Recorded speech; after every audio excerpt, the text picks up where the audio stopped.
So I mentioned the fact that the first purpose of this museum, which is a big complex with different sections, is not to hate. It's not about hating the Nazis or hating this or hating. We know what we feel about anyone who's Nazi, and we have to be careful of generalizing, guys. Not all Germans, and not all Polish, and not all this, and not all that. Just like I always tell you, don't say Arabs in general because they're different, and so on. That's what I believe, my personal belief. It's about people coming here and learning, and maybe following a quote of a priest, German priest, that you'll find in the museum that said, first they came to take the communists, I didn't do a thing because I wasn't a communist. Then they came to take the gypsies out, I didn't do a thing because I wasn't a gypsy. Then they came to take the Jews out, I didn't do a thing because I wasn't a Jew. And then they came to take me. Because many times in life we ignore things that are far away. It's in Darfur, it's in Sudan, it's far away from us, it's Africa. It's Bosnia, somewhere in the Balkans, who even knows where the Balkans are, and so on. But it also refers to where we live. I showed you today the absorption center. On purpose I showed you the houses before. There's a reason. They're living right near the houses that are very expensive houses all around. Sometimes we say, that neighborhood over there, the poor neighborhood, with the drugs and everything else, that's over there. That's a ghetto. We are fine. We are safe over here. We're okay over here. But eventually, somehow, it will knock on your door one day.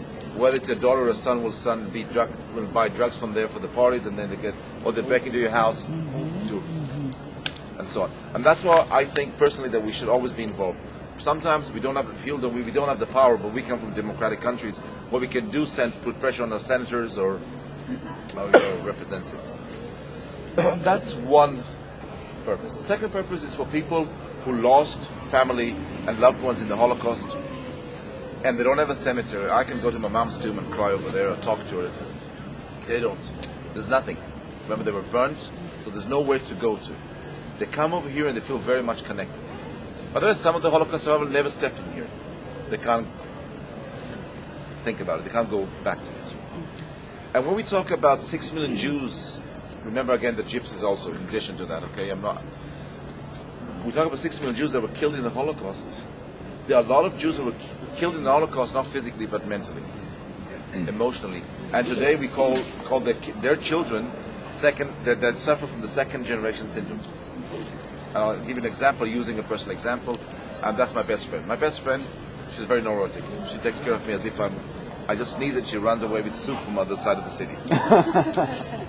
Her mother went through the Holocaust. She went to the camps as a child. Very long story. Eventually they ran away from Vienna. They had money, so they paid the way out all the way to Holland, and then they were hiding, just like Anne Frank. They were hiding until someone spilled the bins and told them there's someone there, and she went back to the camps. And if you look at her today, she's 79 years old. All the plastic surgery in the world. She looks fantastic. She goes to the gym. Till today, she dresses really like a youngster, even though she's 79. So we have to remind her that. And we used to make fun of her. Me and my best friend used to make fun of her because she used to drive all days. She used to drive behind buses. I mean, she knows she wants to get to the museum in Tel Aviv. She'll drive behind the bus that goes there. And we used to make fun of her. We didn't know why. So everybody was making fun of her. That's a great Until idea. one day, I lived in England for 4 years, and I hosted her and her husband in a coffee shop in London. And being a tour guide, I said, Judith, you need to go to the toilet. She says, Nana. Okay.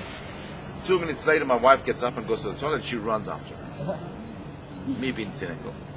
So she comes back. I said, I asked you 2 minutes before. What is this? And she started crying. You have to understand that those who survived the Holocaust never told anything to the children. They only talked to the grandchildren afterwards. So the children don't know anything. They're affected by what happened, but they don't know anything. And she started crying, and she said, you have to understand what happened to me in the Holocaust. I was a child in the camps. Now, if you remember, from movies, you remember the long cabins with the bunk beds, and they used to squeeze around the mother for heat. Those who have been to Auschwitz, for example, know that there's a difference between the wall, the wooden wall, and the roof. That gap. You can imagine how much cold goes in there. So they used to squeeze around, and she told me that she used to tell Mom, why don't we commit suicide? The way to commit suicide would be run into the fence. They shoot you, and that's commit suicide. And she told me that one day she was thirsty, and she didn't know the law. The rules are that you don't leave the cabins at night whatsoever. So matter if you need to go to the toilet or not. And the tap was outside and she was thirsty as a kid. She doesn't know anything. She went looking for the tap and she got lost. And the next thing she remembers is the boots of the German soldiers kicking her and the German shepherd dogs. And what the lesson she as a kid took from there, don't get lost. And that's why she was driving behind the buses, and that's why in the coffee shop, she doesn't know the coffee shop, she didn't want to get lost, even though it's a coffee shop. It was a little bigger coffee shop. That's why she waited until my wife went so she can go with her. So whenever it's something not familiar to her, she would not go unknown. So those are things that you don't see at a person, and that's why I said that casualties are not just the people, we call it the trauma, the post-trauma, people who went through it. And they pass it on to the children who are very neurotic, and that's why we gave them the name, the term we use in a funny way, the second generation syndrome. Everything my friend does, I say, oh, okay, second generation syndrome. That's how we treat it. And that's it. So that's kind of when we talk about the victims of the Holocaust. And now I mentioned Rwanda, Darfur, Biafra, all those weird places, and now I want to put a line and say, but the Holocaust was different. Not because the blood of the Jews is more precious than anyone else, nowhere in the world, but because here was something else.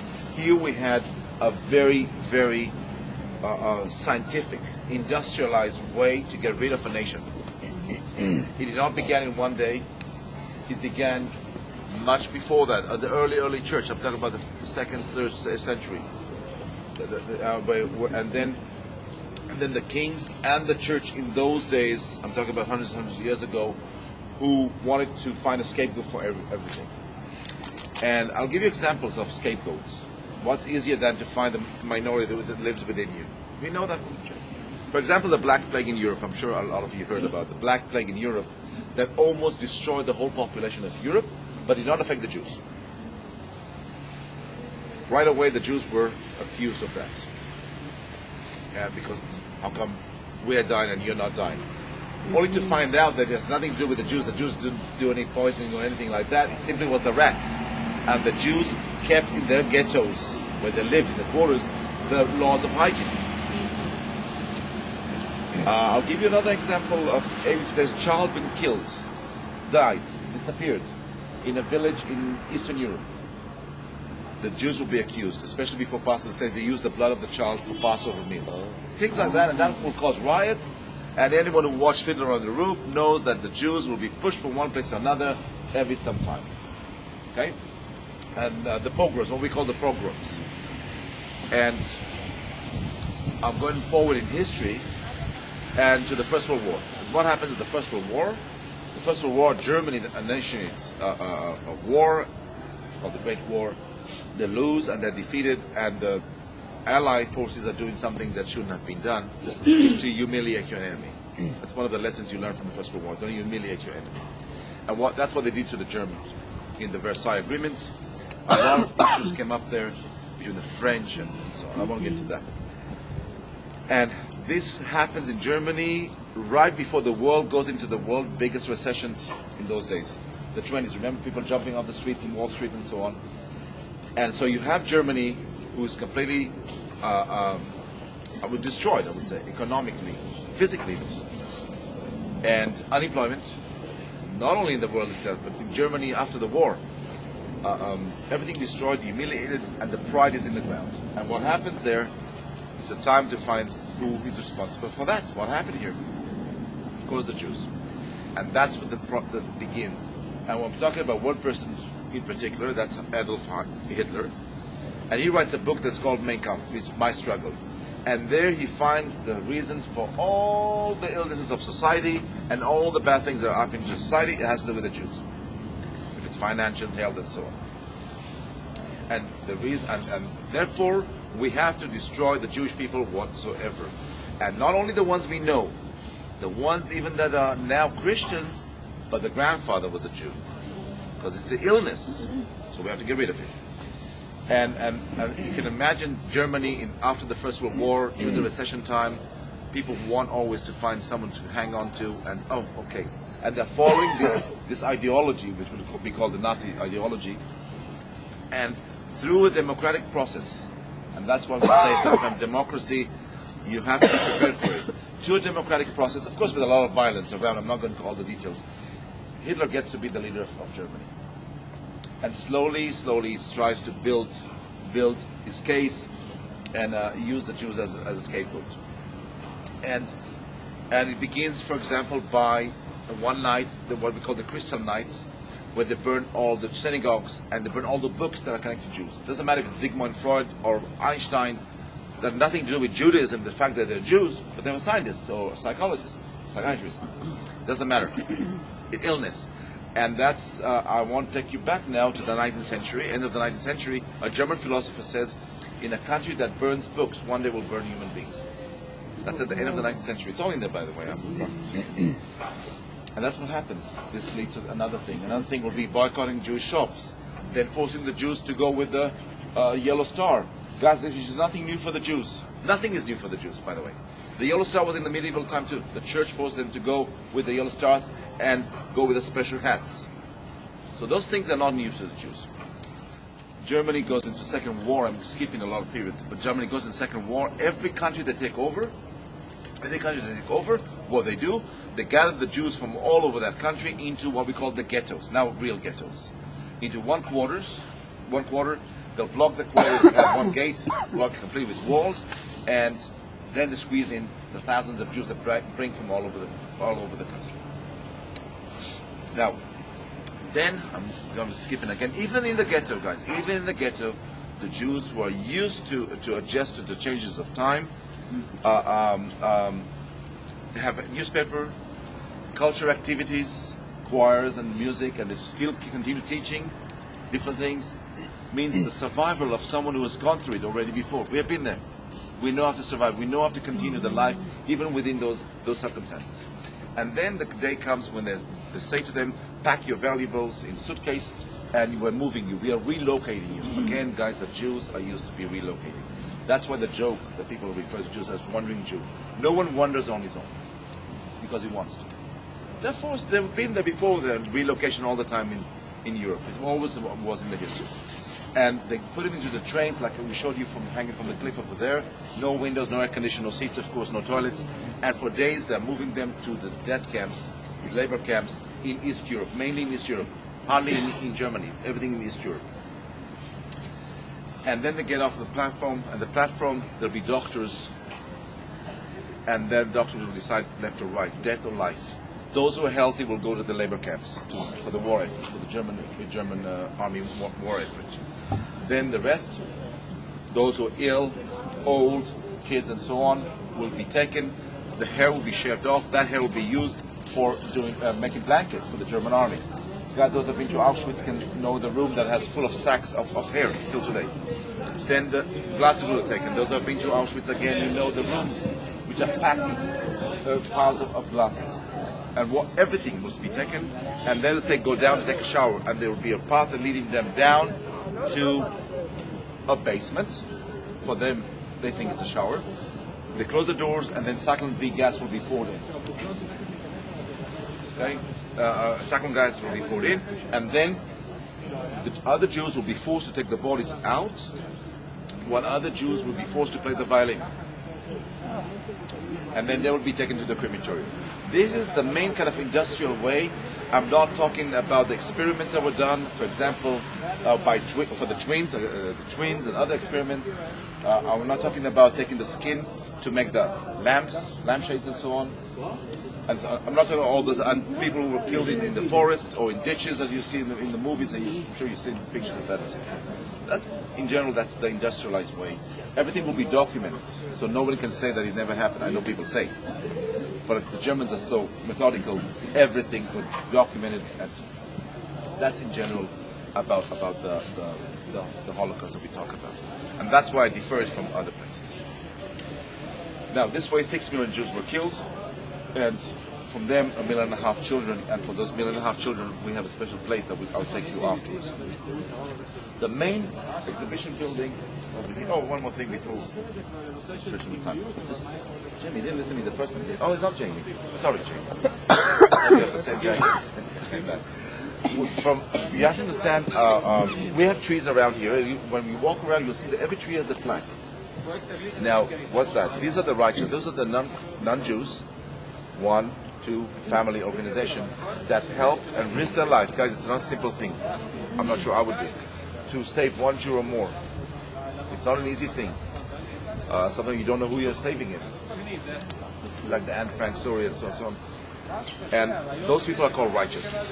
Like Oscar Schindler. He became famous because of the movie. But there are a lot of people, even Muslims from Bosnia, that did it. And so, by the way, there's a story, interesting story, a family from Bosnia, a Muslim family that saved Jews, the grandparents, I think, saved Jews in the Holocaust, and the grandchildren over here in Israel, when the Bosnian problem occurred, they called them and managed to smuggle them out. One converted, it was Muslim, and one went to the States and was Muslim. So those are the righteous, and that's the avenue of what we call the avenue of the righteous. You have it around every tree. In addition, we have the main exhibition building, and that's the one you're going to go into. The bushes are quite big now, but it's hanging up the cliff. It's not just the sea, but it's hanging up the cliff. The idea is like the fate of the Jews is hanging up the cliff. It's a long, long tunnel. And the end of the tunnel is a balcony overlooking Jerusalem. There's a light at the end of the tunnel, and the fact is, walking through this tunnel, at the end of it, you look at Jerusalem, and the plan of Hitler and his supporters failed. We are here. Jerusalem has been built. There are a lot of cranes around. And that's the idea. It's made of concrete. Why? Because we are talking about a heavy issue. And when you walk in there and you look up straight ahead, you'll see the exit. You'll see the light at the end of the tunnel. But you can't just walk straight. It forces you to walk like this. So even if you want to rush out because you can't cope with it, or you don't care, or whatever, you still have something will go into you. So you feel like this. So when you calculate your time, please remember, if you see the exit, say, it's okay, I'm very near. You're not near, because it goes like this. Okay? Like IKEA. Huh? Yes, like IKEA. Like IKEA that was burned down in Israel. Yeah. I like the trick at IKEA. What else? When you walk in there, read the quotation. Don't spend time at every movie, guys. It's tempting, but you don't have time. You don't waste your time on movies a lot. Okay, it works chronologically. Okay. Now, what you'll find in there is a boat. The boat is dedicated to the only nation that, as a nation, did something for the Jews. And who they are? Who's from Denmark here? The Danish people. That's dedicated to the Danish people. They, as a nation, we have a lot of individuals from Poland, from France, and but as a people, it's only the Danish people that got up one day and smuggled the Jews to Sweden, and that's where the boat is there, by boat. Can I tell you a story? Yes, please. If you have 20 seconds. Sorry. When they occupied Denmark, they were told, the Jews were told to have a star. The king got on his horse, put a star, and many follow along. He said, if the king can do it, he can do it. Yeah. So that's why the boat is dedicated to people, all the rest is individuals. This is another section of the museum where we pass, by the way, that it's a memorial for those who fought back. There was a lot of criticism within Jews in Israel in the 40s and in the 50s. Those who were fighting here against the Brits, against the Arabs and so on. There were a lot of criticism against those who, the Jews in Europe that went like sheep to be slaughtered. Why did not fight back? Here we were machos and there. And later on, information started coming out about the Ghetto Warsaw Revolt, for example, when the whole ghetto revolt against the Germans, they had to use planes to destroy the place. And those who joined the resistance. But that's dedicated to those who fought back. Over here, this section over here is dedicated to the children. From the 6 million, 1.5 million are children. We call a child from the age of 0, one day, of course, to 18. Now, parents of Uziel, the son of the man, on the wall over there, they lost a son in the Holocaust. They live now in California, and they decided to dedicate a place, give money to dedicate a place just for the children. And they gave the money to this artist. And what he did, he took the name of the last name of the family, of the last name of this family, which was Spiegel. Spiegel in the German language for the German Jews. In German, it's a mirror. And he does inside a game of mirrors and 5 candles. So all you have is 5 candles inside, and then mirrors that will create a reflection of many, many millions of stars. And we say in Hebrew that every star has a child. No. Every child has a star in the sky.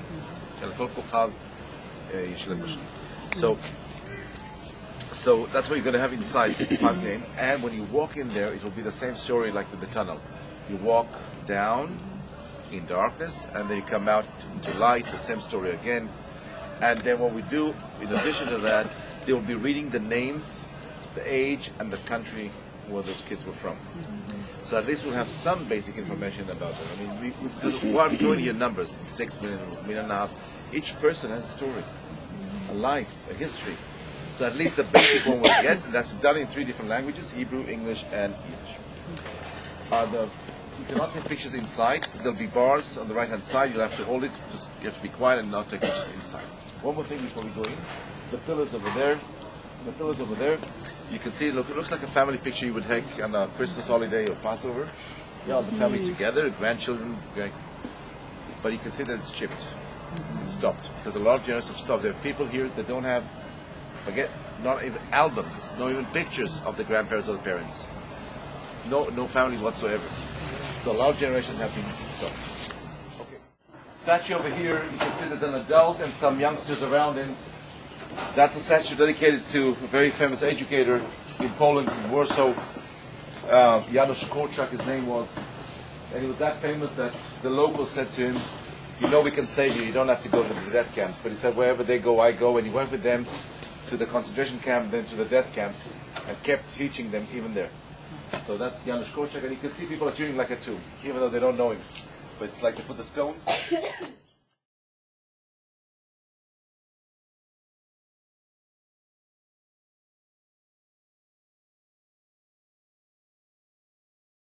Okay, good afternoon, how are you? Good. Hi. Good, okay, good. I will start with my name. My name is Mesek Eliezer. Did you hear about me? No, not really. Never mind, it's okay, I'm used to it. Maybe one day I will be famous like my master, Abraham. Do you know Abraham? Yeah. Yes? Yes. Yeah, I'm his servant, yes, and he gave me my name, Eliezer. And that's because, excuse me? Moses is here. Moses is also here, oh, okay. So, Eliezer comes from the word Ezra, which in Hebrew means help. And that's because I help and serve my master, Abraham. And you know what will make my master happy this afternoon? What do you like that I bring to his tent? Except the food. What do you like? What is doing all day in his tent? Waiting for what? Guys, wake up. If not, we go on the camera and wake you up. What is the good deed that Abraham loved the most? Hospitality. Okay? Welcome guests. Okay? We'll be very happy to see all of you coming this day. And for that, we will have this camels, okay? We will ride the camel all the way down to the time of Abraham. It's about 3,800 years back in time. You have time for that, yes? Yeah. Sure. Okay, and then we will meet Abraham himself, okay? We will sit in his tent and enjoy his famous hospitality. Before that, I would like to explain a little bit about the journey that Abraham made to come to this area. So, if you can please, like that, okay? So let's start from the beginning. Abraham was born in a very nice place, very quiet, very friendly people. You know where? What's the name of the place? Yes, Kasdim. Yes, very nice, very quiet. I think in your time it's in the area of Iraq. So I hope it's still the same like that. Then he immigrated with his family all the way following the river until he get to Haran. Okay, Haran, it's up here. In your time it's in the area of Turkey, another friendly country. And here in Haran, when Abraham was 75 years old, God appears to him and tell him, what did he tell him? Tell him to go, lech lecha, leave. Leave your place, leave your house of your father, and go to the land that I will show you. And as we know, at that time, Abraham was the first one that believed in one God, the first monotheist. Because all the rest believe in idols. Yes, not American idols, in idols. So, you know, if God tells you to go, you go. So Abraham took everything. He's got his wife, his nephew Lot, and start moving to the promised land, all the way down here. On the way, he picked me up here in Damascus. It's my first name, Damascus. It's because I was born in this place. And then we came to this land. But we had a little problem when we came here the first time. There was no rain here for a long time. There was not enough food, not enough water for us. So we had to continue our journey all the way down to Egypt. We stayed there for a while and then we come back. But in this time we came with a lot of animals because my master Abraham became a very rich man in Egypt. We have a lot of camels and goats and sheep. And we come back all the way to the promised land and we put our tent in the first land that we was in the area of Beit El. Beit El, it's not so far away from here. It's about 3 hours walking up the hills. Maybe we have time to do it later if you like. Yes? No. Okay, I'm used to do it alone. Okay. But finally we came down here to the desert and I want to tell you why. Do you have a camel at your house? A camel? No. Yes, I do have a camel. That came from Israel too. Ah, yes, like this one? Not as big. Not as big. Okay, somebody has maybe a sheep, maybe some other, you have a dog maybe, or fish. Who has a dog? You have a dog. What's his name? Her name? Bailey. Bailey? It's he, yes? She. She. Let's say that Bailey, maybe she's doing it right now, will go to your neighbor house and eat from their kitchen. Is it okay? Sure. Sure, We have good I will not neighbors. ask We have good questions. neighbors. You have good neighbors. Okay, maybe they can do nothing about it. But you know, if my animal will eat from somebody else's property without the permission, it's like I'm taking something that don't belong to me. And that's why we came to here, because when we was at the area of Bethel, most of the people that live there are farmers, okay, and they have fields.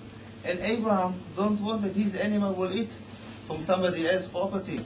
So we came down to here to the desert. You can see from the window and all the way on the way, there is enough food and also enough place for all our animals. Okay? But I'm talking too much, and if I continue, you will fall to sleep. So it's the time to wake you up with the camera, right? Before that, 1 minute. As I see, we have another problem. Oh, yeah. Many people. No, it's okay. Abraham loved as much as people is coming. But when you come to my time, you look a little bit strange. Maybe Abraham will laugh about you. And the camel will eat your coat, with this color. So if you like, we have you some robes, okay, you can put on yourself, so the camels will recognize you. And about the camel ride, just to remind you how to ride the camel. First of all, please don't go on the camel, only if one of us is holding the camel, because I don't like the activity so much, running up the hills after the camel. With one of you on the camel. Maybe in the other time it will be fun, but not now. Second, on each rider will be 2 camels, and then no. Sorry, but you can try it if you like. 2 camels. On each camel will be 2 riders. Okay. The lighter will sit in the front, and the heavier will sit on the back seat. And please don't let me choose the heavier. And last and important, when the camel get up and when the camels get down, you have to hold on and lean back. It's very simple. You hold on like that, you lean back and pray. Finally, when we all come back here to the future, if you like to come back in the future, it's very nice and quiet down there in the past. Each rider, it depends if he didn't scream all the way down, but each rider will get his own international camel rider license. Okay? So if your camel is too small, you can buy your big camel and I give you a license. Okay? So please, Abraham is waiting for us. Let's get dressed and let's go on the camel. One last thing. We are a big group. So we take one group on the camel, all the rest will follow us, and the rest people will get the chance to ride the camel on the way back. Okay?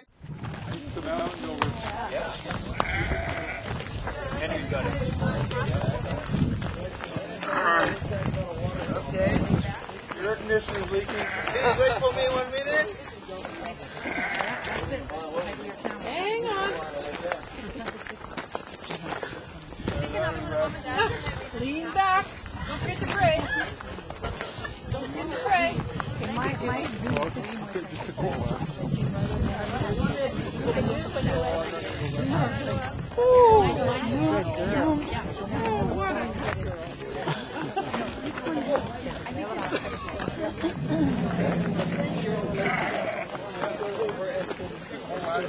Carol, I should have taken your camera. That would have been just like priceless. Don't go on.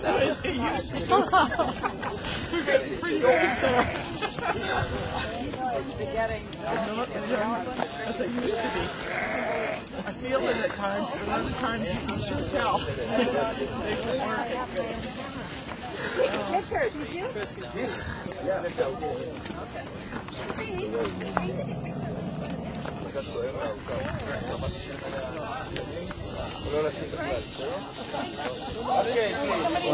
Where those knees can bend, right?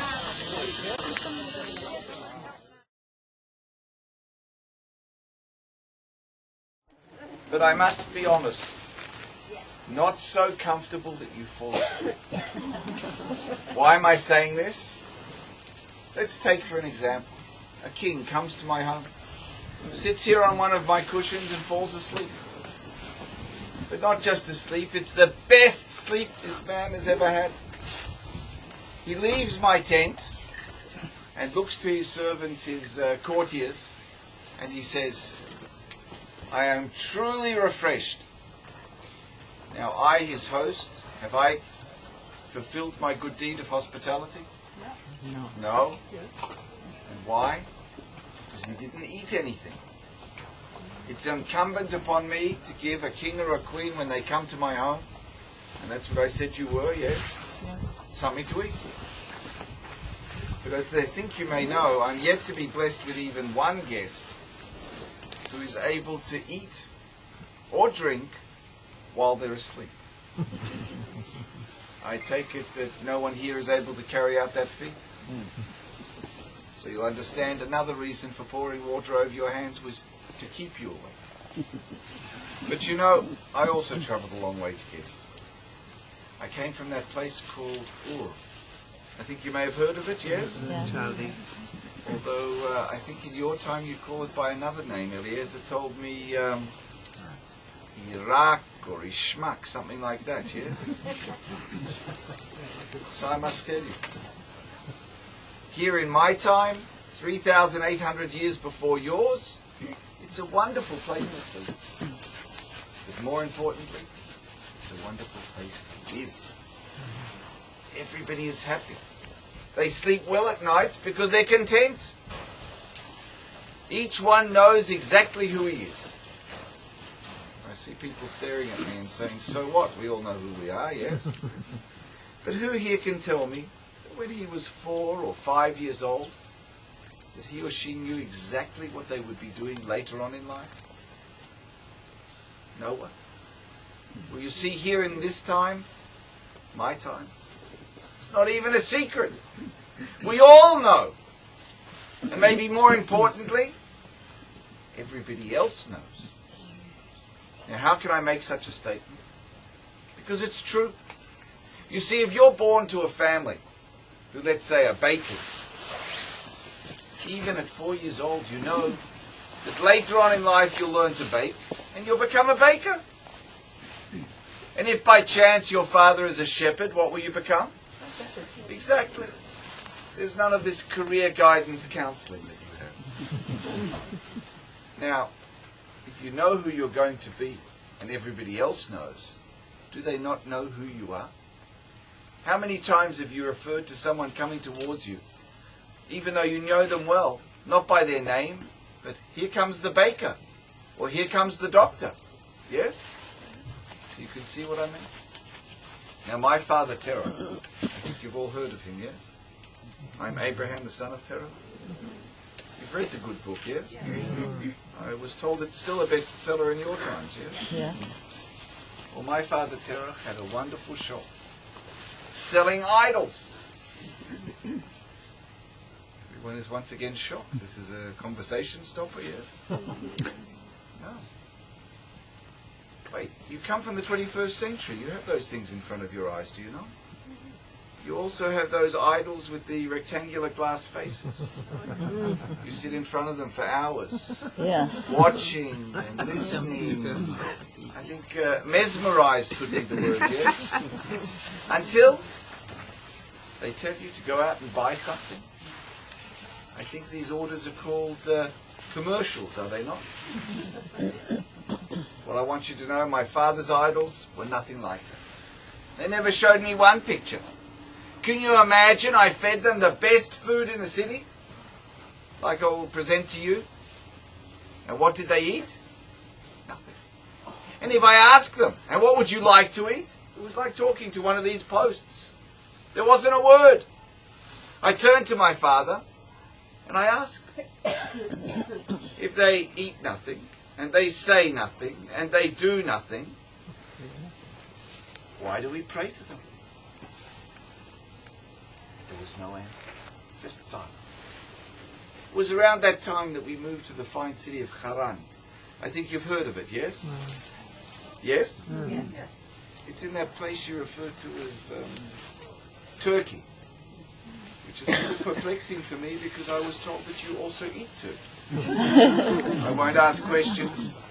There were many questions then, and there were no answers until I understood from Hashem, from God, this is not the place for me. Not where I was born, not where I grew up, and not even my father's house. And what does that mean? When God tells you to leave your father's house, it doesn't mean just to leave the building. It means to leave the ways, the ideas, the customs of your father's house. To no longer, in my case, build, sell, or even pray to idols. I told my wife Sarai, and with my nephew Lot, we followed the signs and we came to this wonderful land. A true blessing, yes? Yes. If you're falling asleep, I do have more water. So the answer, yes. I think our dear guests are not only hungry, but I heard laughter from delirium. They need to drink something. Yes. You know, I know where it's. We have some fresh water. Oh, at the spring, please. Yes, I will want to The spring. best of what we have. Also some food I would like. Of course. He's a good servant. I obtained his services in a place called Damascus. I think you've heard of it, yes. But, blessings. If I mention this wonderful land, I must also tell you that God has told me, in no uncertain terms, that this land is not just for me, but for those who will follow me, will be as many as the stars of the sky or the sands of the sea. Look, I've been blessed with many guests. And if that wasn't enough, I have nearly 1,000 sheep and goats. I think you have heard that I had to leave to Egypt when there was a famine. Slight problem there with the king. His name is Pharaoh. A little too much interest in my wife, yes? But having returned, that was my fault, yes. Each man makes a mistake. Yeah, of course. But I must say to you, many refer to me now as a wealthy man. But I do not count my wealth in the sheep and goats that I've been blessed with, or the gold and silver I now have, but rather in the wealth of knowledge. Understanding what Hashem, God, wants of us, what I should do. Bring guests into my home, and what I shouldn't. Should I steal from anyone? Every morning we all wake at sunrise, do we not? The sun comes up over here in the east. I think it does where you come from as well, yes? 5:30, 6 o'clock we get up? 6:30? 7. Let me just say, we don't want to waste even one moment of sunrise or sunlight, because you see, we don't have those burning torches by the side of the road that I was told you have. So once it's dark, there's nothing we can do. My shepherds go straight to my sheep and my goats, and they put a muzzle over the mouths of each one. Now, a muzzle does not stop them from making a noise. So if they stray, we'll hear them and still be able to find them. What it does is it stops them from eating. Because if just one of my sheep, not 5 or 10, but just one, strays into another man's land and begins to eat, would it not be the same as my going onto that man's land? cutting the grass and taking it back to my sheep in my field. And that would be stealing, would it not? Do I want to be a thief? Having said that, of course,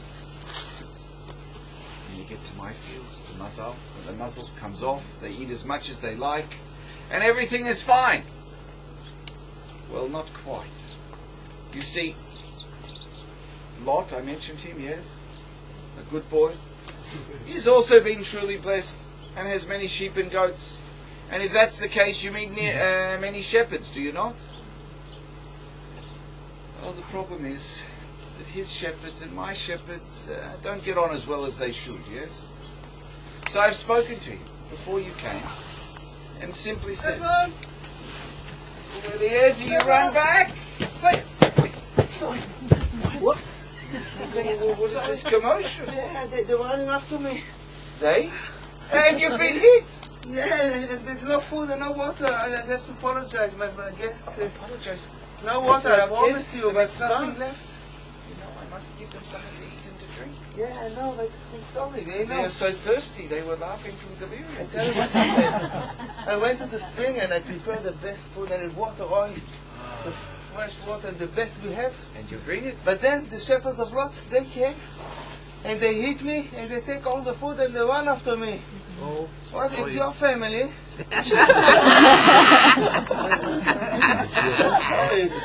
It's his family. And what of the mitzvah?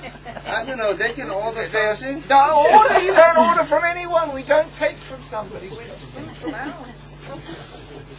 You know what? Maybe we can fix it now. You know what? Yes. Maybe you can help me. Please come with me. Come, yeah, come. and Let's to do go. what? Let's And to do fight what? them back. Come, wait. Wait. Come on. Eliezer, how many times have I told you? I am a man of peace, am I not? Sometimes. You read the good book, yes? Would it be right to fight with my nephew? What to do? I remember now. Before she left for the village, remember my wife Sarah, the beautiful one, yes? She told me she would put food inside of her fish. Something sweet, she said for her. I'm sure you remember that God has blessed her with an understanding of things that I do not. And He has told me that I should listen to her. Just like all husbands listen to their wives. Ladies, you read this part out aloud each night, do you know? But you know, I must be honest. As I was explaining, I thought I had solved this problem. You see, when I spoke with Lot, I gave him a choice. I said, we need to part, and if you go to the left, I will go to the right. But if you choose the right, I will choose the left. Is that not fair? Yes? Yes. He thought so. And chose the best land in all the area. We call it the Kikar Yaden, the corner of the Jordan. Things grow there, don't even grow elsewhere. A good choice. If it wouldn't be for the fact that just on from there are the cities of the plain. I think you may have heard of them. Should I mention them? Sodom and Gomorrah. I was told you have a place like that where you came from. Lost. Vegas, yeah? Lost wages. Yeah. So you know what I'm talking about, yes? Yeah. But I'm sure that God will take care of him and I will play my role. But talking of roles, I see that Sarah's fulfilled hers exactly. The first thing we present you with is water. And why? Because water is life itself. Is there anyone here that can live without water? I can see some are saying, and what of the gold and silver that you have? If you swallowed some gold, would you get any nourishment from it? And silver may even be poisonous, yeah? On the other hand, we bring you dried fruits. And of course, I'm sure you're asking, why dried fruits? Well, let me answer you. Do I have a fruit tree? Can I take a fruit tree from place to place? Could I even bring fruit from the nearest village? Would it not spoil? Would I present a king or a queen with spoiled fruit? But this morning the passing caravan came, And after a little haggling, and for a small lamb, I was able to obtain many sacks of dried fruit. And here I present to you first of all dates. Why dates? You may ask. And it's a good question, which I'd like to answer. When the Lord speaks of this wonderful land, does he not refer to it as the land of milk and honey? And I know in English we immediately think of bees' honey, yes? But what is being referred to is not bees' honey, but rather date honey. If you take a fresh date and you squeeze it, the liquid that comes out is the date honey. I hope that as you eat these dates, even though they're dried, they have the same sweetness, and you will have a sweet taste on your tongue, and even sweeter thoughts of this magnificent land, yes? And of course, royalty must be given a choice, and we have here apricots and raisins as well. So you can choose what dried fruit you have, but also have a sweet taste on your tongue. So please take something to eat and to drink.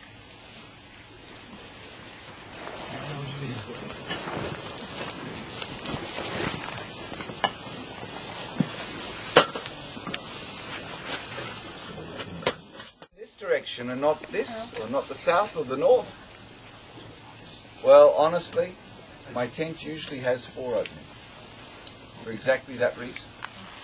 But it is usually pitched on the side of the hill. As you may have noticed, my neighbours all have their tents on the side of the hill, yes? In this way, we protect ourselves and those who we invite into our tents from the sand or dust being blown into our faces. If I bring the tent to the top of the hill, the only way of doing this is by closing 3 sides of the tent.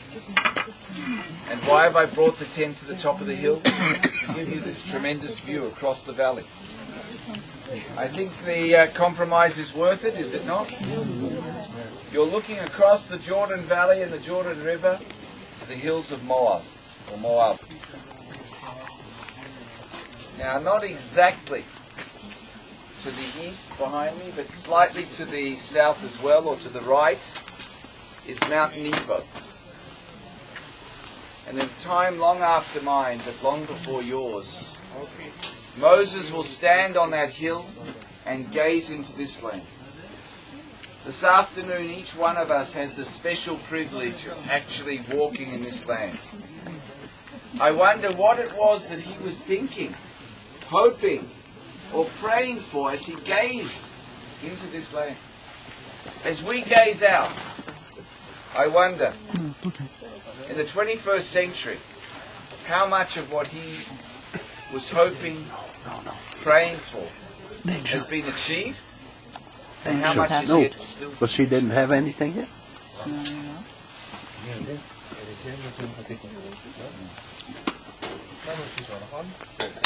better. Now, if that sounds a little grandiose, could I please remind you that where you are sitting today is less than half a day's walk. And when I speak of walk, I do not mean camel strides, but human strides from Jerusalem, from Bethel, or from Bethlehem.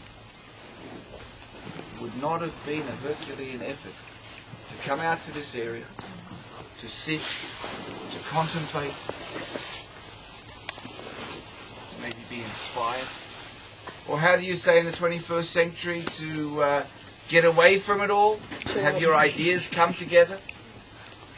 I invite each person here in my tent today, while in the tent, or on your way back to the future, which I was told may make a good movie one day,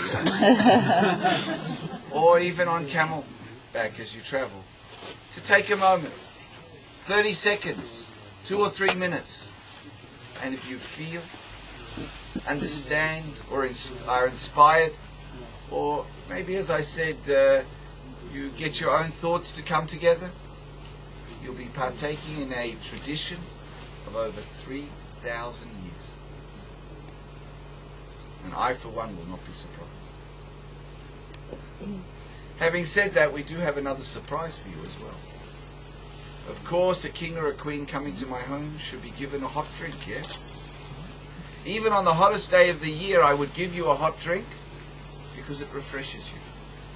It brings your body temperature up, reducing the difference between the temperature of the day and your body temperature, and you feel refreshed. On a cold day, I think it's self-explanatory, yes? Mm-hmm. And anything in between, I'm told, it invigorates you for your oncoming journey. Having said that, of course, I give you a choice. We have tea. The tea is herbal tea.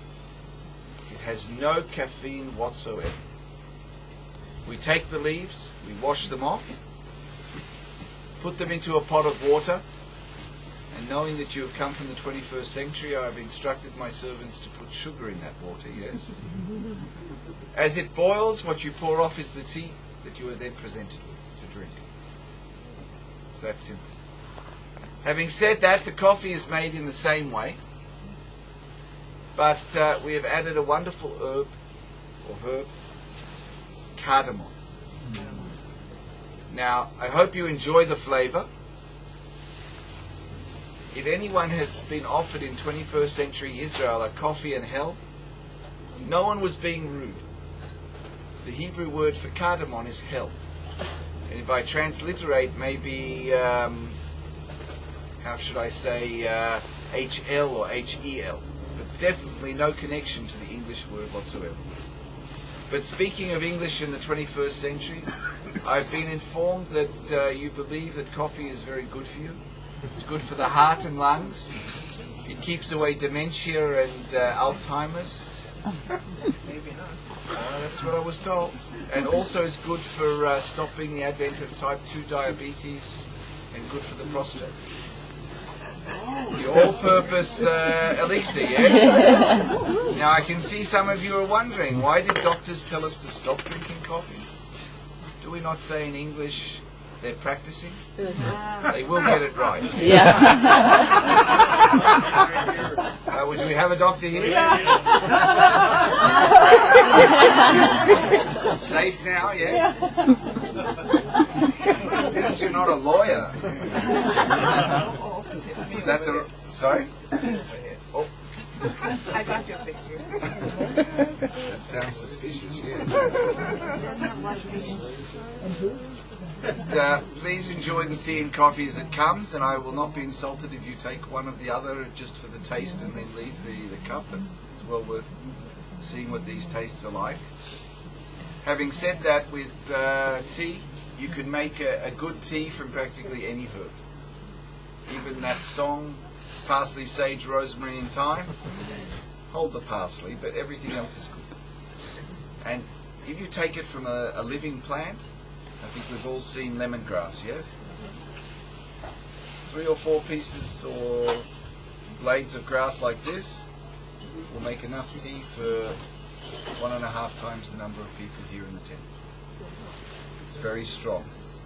It's very tasty. And if you have a little window box, you can make a mixture of what you like, and then everyone will know when they come to your home, this is your particular variety. It's what you like. Any cappuccino there? Coffee, yes. Cappuccino, maybe not. No, we had to wait for the 21st century. But it's tasty, you know. But the tea's good. I'm told. Now, having said that, I've mentioned a few of the herbs and spices we use. The silan, the date honey, for instance. I say silan, that's the Hebrew word. And to transliterate, it's S-I-L-A-N. But one of the herbs that we use extensively, and I think you may have met if you've been travelling the land, is hyssop. I think it's one of those herbs that's also a little forgotten in the 21st century. I think it's also fair to say that hyssop goes with all foods, or at least I'm yet to find a food that it won't add a little flavour to without covering up the flavour. And if I say that it's even more versatile than salt, I could also say that if you ever wondered where the word insulting came from, a little overuse of salt, or giving someone a nice bowl of soup and seeing them do this before they even taste it, yes. But if I go back to the hyssop, as I said, it adds flavour to, let's say, the soup, but without covering up the flavour. But it goes with everything. Salad, salad dressing, meat, fish, even dessert, and even that dessert that you have where you scream at people, the ice cream, yeah? Yeah. A little trail of tahini sprinkled with hyssop, with mocha or chocolate ice cream. It's wonderful. But I was mentioning hyssop for another reason as well. Yes, we can add it to it. It's a good mixture. It's a mixing, which is why we say sometimes that hyssop enriches our lives. And I could say that, well, I've just shown you, it goes with all foods, it enriches our palate, so does not that enrich our lives? And yet I'm told, no, that's not the reason we say it. So I could then turn to the Bible and say to you that in practically every book of the Bible, we have a mention of hyssop. Even in the book of Exodus, we hear of the plant being used to apply the blood to the doorposts of the houses. Yes? So it enriches our understanding, our love of the Bible, yes? Is that not a good reason to say it enriches our lives? Once again, I'm told no. The real reason is it shows us how God wants us to live our lives. How does that go? Are we not expected to be part of our community? Interact with all those in our community? Just like hyssop goes with all foods, we should go with all the members of our community. How many times are we warned not to be stiff-necked, standing up on our haunches and looking down on our fellow man? In essence, separating ourselves. So where does hyssop come in? If we eat it all the time, it reminds us that hyssop doesn't come from a tall tree, but from a short bush.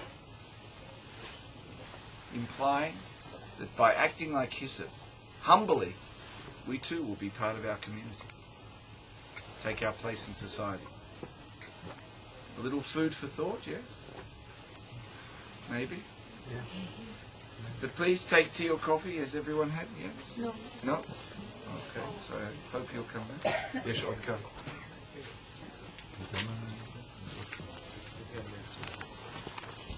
He's on his way to get more, so don't worry. I hope you're all comfortable but not asleep. Yeah? I'm not sure. I hear some laughter there. Yeah? Someone hasn't drunk enough, yeah?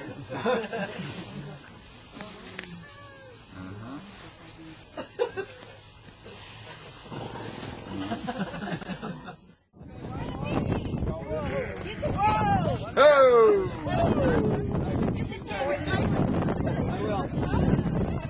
I can't even think of a song.